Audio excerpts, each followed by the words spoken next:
from from Hebrew to Yiddish. You didn't So speak you Yiddish. learned in Yiddish? No, but when you translate in Chumash, you've learned it from Hebrew to Yiddish. You translate into Yiddish. Uh-huh. That was very popular in all the yeshivas in those days. It wasn't Hebrew. It was not.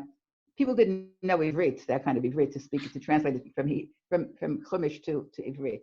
Do you remember any of parents, the Yiddish? I'm sorry? Do you remember any of the Yiddish other than well, that? my parents used to speak Yiddish when they didn't want me to know something. So I could understand Yiddish now. I can't speak it well, but I can.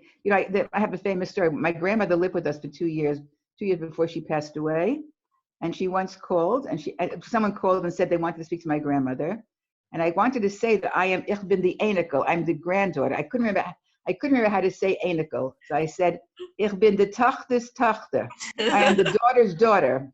That became like the mantra of the family. Oh, she's the daughter's daughter. I know enough Yiddish to understand what's going on. Uh-huh. Anyway, my parents pulled me out and sent me to Crown Heights Yeshiva, which I had to take a trolley from where we lived in Williamsburg. I was 8 years old then. You would never do this today today we're so overcautious with all of our families.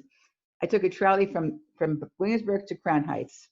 When I got there, this first day of school, they said to me, "What's your name?" I said, "My name is Bela Necha." And it was 1948. It was just about Hakamat HaMedina. They said, Bela?